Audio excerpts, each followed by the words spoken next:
সবার প্রথমে এখানে আপনারা দেখতে পাচ্ছেন এখানে যেটা বলা হয়েছে পদের নাম ডাটা ম্যানেজার। তো সবার প্রথমে আপনাকে এই পদের নামটা এখানে আপনাদেরকে সিলেক্ট করে দিতে হবে।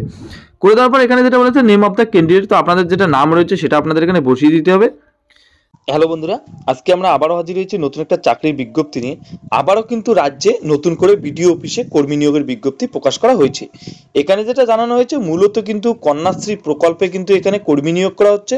তো কন্যাশ্রী প্রকল্পে যে বিভিন্ন পদ রয়েছে সেই বিভিন্ন পদে কিন্তু এখানে নিয়োগ করা হবে। রাজ্যের কিন্তু প্রতিটি জেলাতে নিয়োগ করা হচ্ছে, প্রতিটি বিডিও অফিসে কিন্তু এই প্রকল্পে ছেলে মেয়ে উভয় এখানে নিয়োগ করা হচ্ছে। তবে আজকে আমরা এই ভিডিওতে বিস্তারিত আলোচনা করব মূলত কোন কোন পদে এখানে নিয়োগ করা হচ্ছে, কারা কারা এখানে আবেদন করতে পারবেন, কিভাবে আপনারা আবেদন করবেন, কি শিক্ষাগত যোগ্যতা এখানে চাওয়া হয়েছে, আমি আপনাদের সঙ্গে এই ভিডিওতে সম্পূর্ণ শেয়ার করব। আপনারা যদি ডাব্লিউবি জব নিউজ চ্যানেলটিতে নতুন হয়ে থাকেন, চ্যানেলটিকে অবশ্যই সাবস্ক্রাইব করে বেল আইকনে ক্লিক করে রাখবেন এরকম নতুন নতুন চাকরির আপডেট সবার আগে পাওয়ার জন্য। তো চলেন বিস্তারিত আলোচনা করি কি প্রসেস এখানে বলা হয়েছে, কিভাবে আপনারা অ্যাপ্লিকেশন ফর্মটিকে সম্পূর্ণ করবে। সবার প্রথমে এখানে যেটা বলা হয়েছে মূলত পদের নাম এখানে যেটা জানানো হয়েছে, এক্ষেত্রে যেটা জানানো হয়েছে বিডিও অফিসের তরফে কিন্তু এখানে ডাটা ম্যানেজার পদে এখানে নিয়োগ করা হচ্ছে। তো এখানে আপনারা পদের নাম দেখতে পাচ্ছেন, ডাটা ম্যানেজার পদে কিন্তু এখানে নিয়োগ করা হচ্ছে। সরাসরি কিন্তু বিডিও অফিসের মাধ্যমে কিন্তু এই নিয়োগটি জারি করা হয়েছে। এই পদে যারা আবেদন করতে যাচ্ছেন বা এই পদে কারা আবেদন করতে পারবেন বা কি বয়সের শ্রেণীর প্রার্থীরা এখানে আবেদন করতে পারবেন, এখানে যেটা জানানো হয়েছে মূলত কিন্তু 18 থেকে 37 বছরের মধ্যে যারা রয়েছেন তারা কিন্তু এখানে আবেদন করতে পারবেন। তার পাশাপাশি যেটা বলা হয়েছে এই পদে ডাটা ম্যানেজার পদে যেটা সরকারি নিয়ম অনুযায়ী যেটা বয়সের ছাড় রয়েছে সেটা কিন্তু আপনারা এখানে পেয়ে যাচ্ছেন। তো যারা যারা সংরক্ষিত শ্রেণীর জন্য আবেদন করবেন তারা কিন্তু এখানে অতিরিক্ত বয়সের একটা এক্সট্রা কিন্তু আপনারা ছাড় পেয়ে যাবেন। এর পরবর্তীতে যেটা বলা হয়েছে শিক্ষাগত যোগ্যতা বা এই পদে যারা আবেদন করবেন তাদের কি শিক্ষাগত যোগ্যতা এখানে চাওয়া হয়েছে।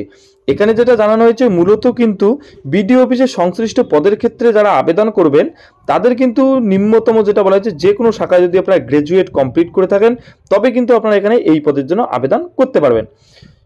এর পাশাপাশি যেটা বলা হয়েছে আপনাদের কিন্তু গ্র্যাজুয়েট পাসের সঙ্গে সঙ্গে কিন্তু আপনাদের কম্পিউটার জ্ঞান থাকা অনিবার্য।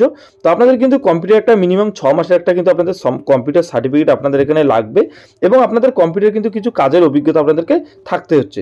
তো কম্পিউটার অ্যাপ্লিকেশন সম্পর্কে আপনাদের কিছু জ্ঞান থাকা অনিবার্য এবং সঙ্গে কিন্তু আপনাদের গ্র্যাজুয়েট কমপ্লিট করে থাকতে হচ্ছে। এই পদে আপনারা কিভাবে আবেদন করবেন বা এই পদে আবেদনের কি পদ্ধতির কথা এখানে বলা হয়েছে সেই বিষয় নিয়ে আমরা একটু বিস্তারিত আলোচনা করব।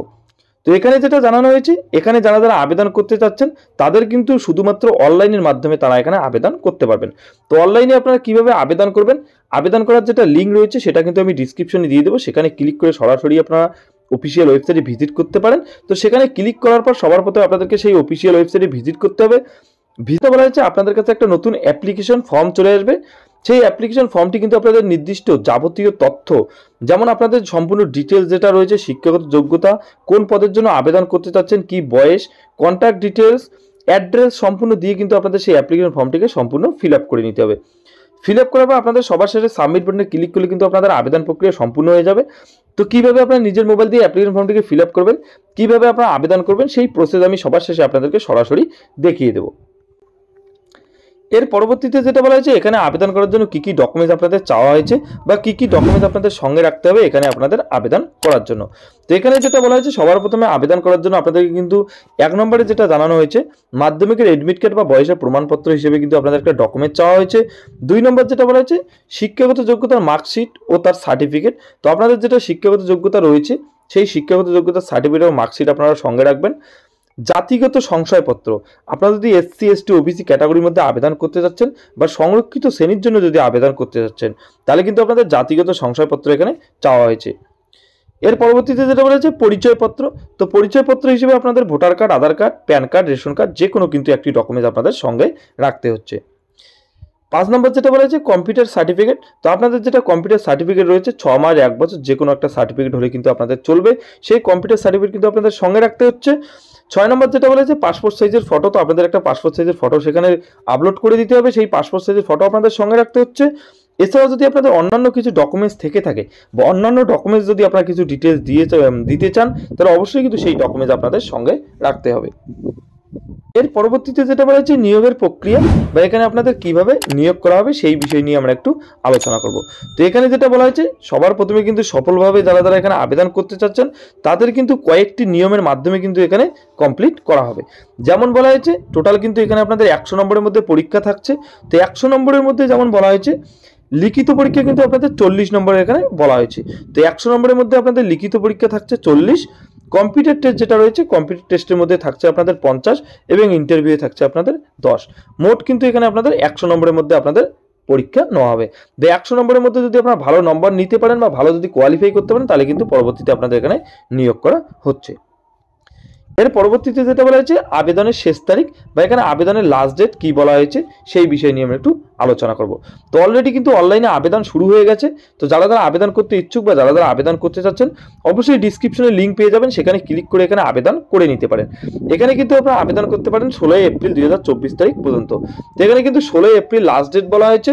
তো যারা এখানে আবেদন করতে চাচ্ছেন 16 এপ্রিলের আগে কিন্তু এখানে আপনাদেরকে আবেদনটা সম্পূর্ণ করে নিতে হবে।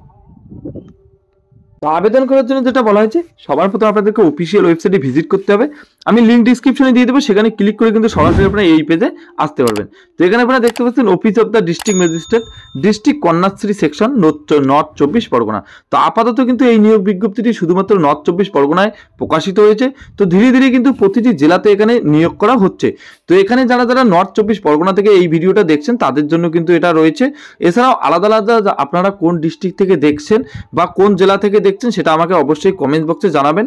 যখনই কন্যাশ্রী প্রকল্প আপনাদের জেলা থেকে প্রকাশিত হবে আমি অবশ্যই আপনাদেরকে একটা নতুন ভিডিও বানিয়ে দেখিয়ে দেবো যে আপনারা কিভাবে অ্যাপ্লিকেশন ফর্মটিকে ফিল আপ করবেন। তো চলেন স্টার্ট করা যাক কিভাবে আপনারা এই অ্যাপ্লিকেশন ফর্মটিকে ফিল আপ করবেন। তো সবার প্রথমে এখানে আপনারা দেখতে পাচ্ছেন এখানে যেটা বলা হয়েছে পদের নাম ডাটা ম্যানেজার। তো সবার প্রথমে আপনাকে এই পদের নামটা এখানে আপনাদেরকে সিলেক্ট করে দিতে হবে। করে দেওয়ার পর এখানে যেটা বলা হয়েছে নেম অফ দ্য ক্যান্ডিডেট, তো আপনাদের যেটা নাম রয়েছে সেটা আপনাদের এখানে বসিয়ে দিতে হবে। বসিয়ে দেওয়ার পর পরবর্তীতে যেটা বলা হয়েছে আপনাদের বাবার নাম যেটা রয়েছে বাবার নাম বা হাজবেন্ডের নাম এখানে বসিয়ে দেবেন। কোন ক্যাটাগরিতে আপনারা আবেদন করতে চাচ্ছেন সেই ক্যাটাগরি এখানে বসিয়ে দেবেন। বসিয়ে দেওয়ার পর জেন্ডার যেটা বলা হয়েছে মেল ফিমেল আপনার ছেলে মেয়ে যেটা হন সেটা এখানে বসিয়ে দেবেন। বসিয়ে দেওয়ার পর আপনাদের যেটা ন্যাশনালিটি রয়েছে ইন্ডিয়ান, তো এখানে আপনারা টিক মার্ক করে দেবেন। টিক মার্ক করে দিলে আপনাদের যেটা ইন্ডিয়ান রয়েছে এখানে আপনাদেরকে টিক মার্ক করে দিতে হবে। করে দেওয়ার পর আপনারা যদি কোনো আপনাদের যদি কিছু যদি প্রতিবন্ধী বা আপনাদের আলাদা কিছু হয়ে থাকেন ডিসেবিলিটি যদি আপনার ডিসেবিলিটি হয়ে থাকেন তাহলে এখানে টিক চেক মার্ক করে দেবেন, নাহলে আপনাদের এরকমই আপনারা রেখে দেবেন। পরবর্তীতে যেটা বলা হয়েছে জন্ম তারিখ, তো আপনাদের যেটা জন্ম তারিখ রয়েছে সেটা এখানে বসিয়ে দেবেন। বসিয়ে দেওয়া আপনাদের যেটা বয়স রয়েছে সেটা অটোমেটিকলি এখানে চলে আসবে। এর পরবর্তীতে এখানে আপনাদেরকে একটা মোবাইল নাম্বার আপনাদের বসিয়ে দিতে হবে। বসিয়ে দেওয়ার আপনাদের ইমেল আইডি যেটা রয়েছে সেটা এখানে বসিয়ে দেবেন। বসিয়ে দেওয়ার পরবর্তী যেটা বলা হয়েছে কমিউনিটি অ্যাড্রেস, তো আপনাদের যেটা কমিউনিটি অ্যাড্রেস রয়েছে যেমন বলা হয়েছে আপনাদের গ্রামের নাম কি রয়েছে গ্রামের নাম বসিয়ে দেবেন। আপনাদের যেটা মিউনিসিপ্যালিটি বা ব্লক রয়েছে সেটা এখানে বসিয়ে দিবেন। পোস্ট অফিসের নাম, পুলিশ স্টেশন, ডিস্ট্রিক্ট, পিনকোড আপনাদের এখানে বসিয়ে দিতে হবে। বসিয়ে দেওয়ার পর আপনাদের যেটা পার্মানেন্ট অ্যাড্রেস রয়েছে সেই পার্মানেন্ট অ্যাড্রেস আপনাদের এখানে বসিয়ে দিতে হবে। যেমন বলা হয়েছে আপনাদের গ্রামের নাম যেটা বলা হয়েছে block, post office, police station, district যেটা বলা হয়েছে ডিস্ট্রিক্ট এখানে দেখতে পাচ্ছেন অটোমেটিকলি কিন্তু নর্থ 24 পরগনা এখানে চলে আসছে। তো এখানে শুধু আপনাদের পিনকোড বসিয়ে দিতে হবে। বসিয়ে দেওয়ার পর এর পরবর্তীতে যেটা বলেছে আপনাদের এডুকেশন কোয়ালিফিকেশন যেটা রয়েছে, তো আপনাদের এডুকেশন কোয়ালিফিকেশন যেটা রয়েছে সেটা এখানে বসিয়ে দেবেন। সবার প্রথমে এখানে আপনারা দেখতে পাচ্ছেন মাধ্যমিক, তো মাধ্যমিকে আপনাদের যেটা বোর্ড রয়েছে সেই বোর্ডের নাম এখানে বসিয়ে দেবেন। বসিয়ে দেওয়ার পর এখানে দেখতে পাচ্ছেন আপনাদের কী কী সাবজেক্ট ছিল সেই সাবজেক্ট এখানে আপনার কোড অনুযায়ী বসিয়ে দেবেন। আপনাদের কি পার্সেন্টেজ সেই পার্সেন্টেজ বসিয়ে দেবেন, কত সালে পাস করেছেন সেটা এখানে বসিয়ে দেবেন। বসিয়ে দেওয়ার পর পরবর্তীতে হায়ার সেকেন্ডারি, তো এখানে হায়ার সেকেন্ডারির ক্ষেত্রে আপনাদের সেম প্রসেসে আপনাদেরকে কিন্তু এখানে বসিয়ে দিতে হবে। বসিয়ে দেওয়ার পর যেটা বলেছে আপনাদের যেটা গ্র্যাজুয়েট রয়েছে, তো আপনাদের যেটা গ্র্যাজুয়েশন করেছেন সেই গ্র্যাজুয়েশনে এটা বোর্ডের নাম যেটা রয়েছে সেটা বসিয়ে দেবেন। বসিয়ে দেওয়ার পর যেটা বলা হয়েছে আপনারা কী সাবজেক্ট ছিল আপনাদের যেটা সাবজেক্ট রয়েছে সেটা এখানে বসিয়ে দেবেন। পার্সেন্টেজ বসিয়ে দেবেন এবং কত সালে পাস করেছেন সেটা এখানে আপনাদেরকে বসিয়ে দিতে হবে। বসিয়ে দেওয়ার পর এর পরবর্তীতে দেখতে পাচ্ছেন ওয়ার্ক এক্সপিরিয়েন্স, আপনাদের যে কাজের অভিজ্ঞতা রয়েছে যদি আপনাদের কাজের অভিজ্ঞতা থেকে থাকে তো আপনারা বসিয়ে দিতে পারেন। আর যদি আপনাদের কোনো রকম কাজের অভিজ্ঞতা না থেকে থাকে আপনারা যদি ফ্রেশার ক্যান্ডিডেট হয়ে থাকেন তাহলে কিন্তু আপনাদের এখানে বসিয়ে দিতে লাগবে না। এর পরবর্তীতে এখানে দেখতে পাচ্ছেন আপলোড ইউর পিকচার, তো এখানে আপনাদের একটা ফটো আপলোড করে দিতে হবে। এখানে কিন্তু আপনাদের একটা সিগনেচার আপলোড করে দিতে হবে। তো এখানে যেটা বলা হয়েছে এখানে আপনারা দেখতে পাচ্ছেন 50 কেবির মধ্যে কিন্তু আপনাদের হতে হচ্ছে সিগনেচার এবং ফটো কিন্তু আপনাদের 20 থেকে 50 কেবি এবং আপনাদের সিগনেচার যেটা বলা হয়েছে 10 থেকে 20 কেবির মধ্যে কিন্তু আপনাদের হতে হবে। এখানে যেটা বলা হয়েছে আপনাদের সিগনেচার এবং ফটো কিন্তু জেপিইজি ফরম্যাটে আপনাদেরকে এখানে চাওয়া হয়েছে। সম্পূর্ণ হয়ে যাওয়ার পর নিচের দিকে এখানে আপনারা দেখতে পাচ্ছেন ডিক্লারেশন বলে একটা অপশন রয়েছে, সেই ডিক্লারেশনে আপনাদেরকে ক্লিক করে দিতে হবে। ডিক্লারেশনে ক্লিক করে দেওয়ার পর এখানে আপনার ক্যাপচা কোড রয়েছে, সেই ক্যাপচা কোডটা আপনাদের দেখে দেখে এখানে বসিয়ে দিতে হবে। বসিয়ে দিয়ে সাবমিট বাটনে ক্লিক করলে কিন্তু আপনাদের এখানে আবেদন সম্পূর্ণ হয়ে যাবে। তো আপনারা সাবমিট করার আগে অবশ্যই একবার অ্যাপ্লিকেশন ফর্মটিকে ভালোভাবে দেখে নেবেন, দেখে নেওয়ার পরেই আপনারা সাবমিট করবেন। তো এই বিষয়ে যদি আপনাদের অ্যাপ্লিকেশন ফর্মটি ফিল আপ করতে কোনো রকম অসুবিধা হয় বা আপনাদের যদি কিছু জানার থাকে অবশ্যই আমাকে কমেন্টস বক্সে জানাবেন, আমি যথার্থ চেষ্টা করব আপনাদের উত্তর দেওয়ার জন্য। তো এই ছিল আজকের কিছু গুরুত্বপূর্ণ আপডেট। দেখা হচ্ছে পরবর্তী একটা নতুন চাকরির খবরে। ততক্ষণের জন্য ভালো থাকবেন, সুস্থ থাকবেন, ধন্যবাদ।